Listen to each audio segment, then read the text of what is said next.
President Trump continues his working vacation at his golf club in New Jersey amid concerns of increased racial tension in Washington and Charlottesville this weekend.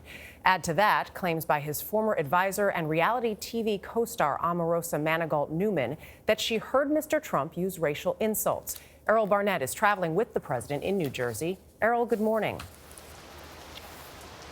Good morning. Yes, despite leading President Trump's outreach efforts to African Americans during her time as one of his top paid advisors in the West Wing, Omarosa is now poised to profit from her upcoming book in which she claims to have witnessed the president's racial insensitivity. It is a dramatic twist as two former reality TV stars clash over the most divisive issue in the country right now, racism, on the one-year anniversary of the deadly Charlottesville protests.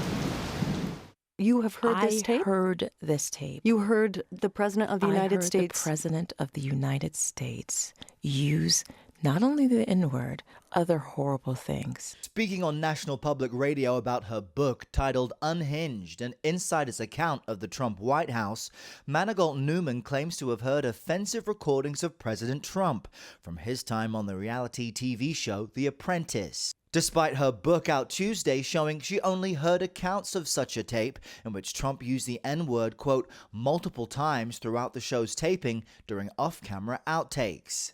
In excerpts obtained by the Washington Post, Manigault-Newman writes that President Trump is a, quote, racist, misogynist, and a bigot. The president made a commitment. He made a promise. It is a far cry from her time as the president's top cheerleader on African-American issues. The White House resisted efforts to stay silent on Friday, with Press Secretary Sarah Huckabee Sanders shooting back. Quote, this book is riddled with lies and false accusations.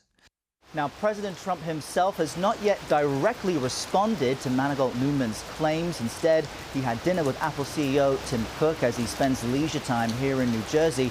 It is unclear, though, how long that will last, as Omarosa is set to share what she knows on television tomorrow. Tony? All right, Errol Barnett traveling with the president for us. Looks like rain in New Jersey. Maybe no golf today. We might see some Twitter activity. I know. You cannot make this up. I mean, it's as if someone wrote this for a Hollywood script. You wouldn't believe it if they did. It'd be tossed out for a Hollywood script, that's yeah. Right. And not these days. Strange credulity. You'd think he said, she said, but when they're tapes, now there may be something. But it's also she said, she said. She contradicts herself in her own book, apparently. Absolutely. We need the tapes.